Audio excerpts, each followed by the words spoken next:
सखी मुँह लागल बाए करा बजरिया के मुँह लागल बाए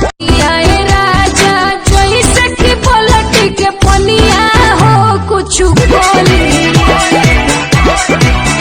रानी हम हो भर लोट पानी हो अब भानी बड़ो न होश में मातो तू जोश में लागे न देबो भैये ये राजा जी मुआइए देबा का कि काम जहुआइए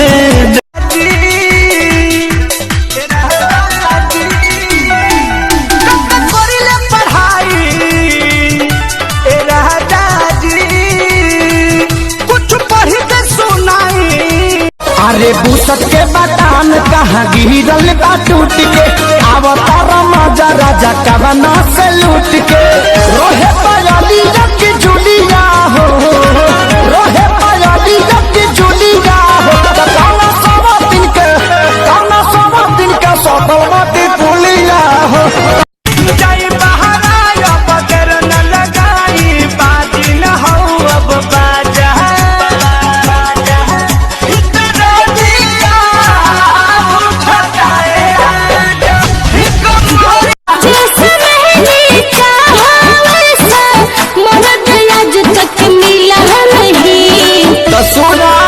क्या ऐसा कोई नहीं जो जादोजी से बात मानी धनिया के बूझी परसनिया के जनी कनिया तना हे हरजी हम हरी राहु जियावा के हल नहीं पियावा पूछेला बड़ुए हथियार फोना में पड़ू अथ बड़ुए मिले खाती नैहर के यार फोना में पड़ू अथ बड़ुए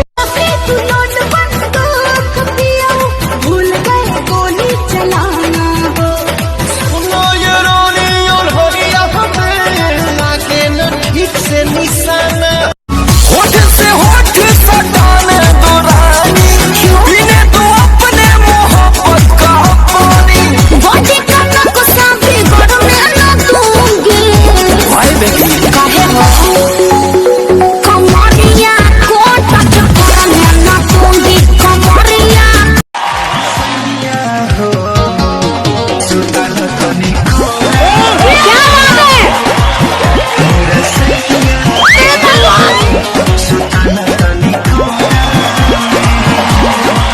घरवा से जाला रोजे कोई के बहाना कवना ब्रांड के तू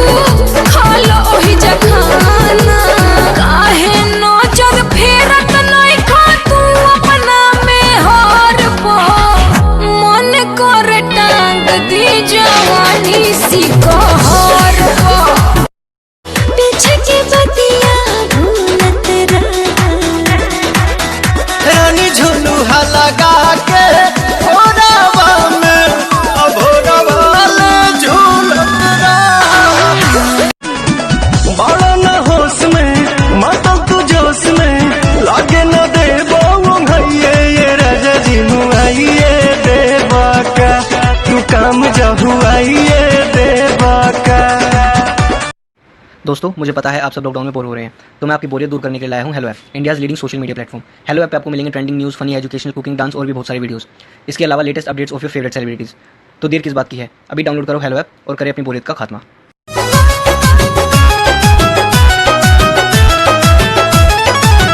केतन मनाई खियाई ठूस ठूस के जाके बैठ जाला कोना में रूस के जाता ने ससुरा सैया के सजबो फील ना होखे रबड़ वाला चोली किन के दिहाए अरब को ढील रानी तेरा में जब से तोहरे लागल बनी जाने हम के तना रोतिया सही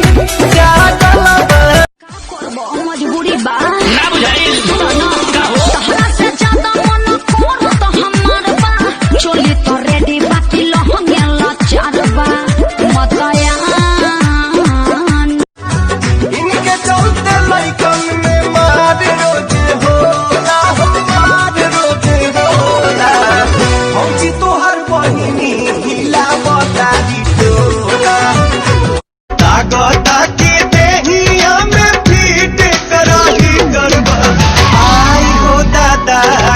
ऐसन पियावा के जरी तर तोहर पापा खोजे जाइए दिल्ली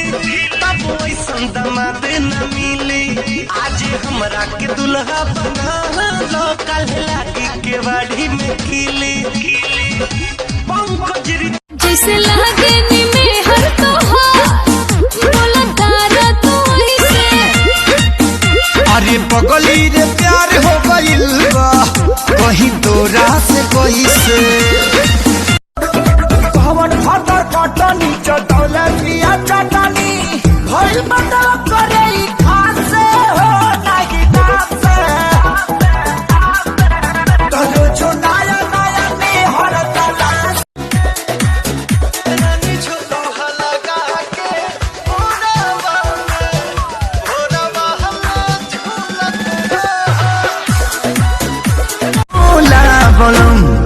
हमार केंद्र के मन बड़ी होला ले यही शंखा पोला बोलम खपोला बलम जवन गौरा के पूरा देखा बरसाता बरखा के पानी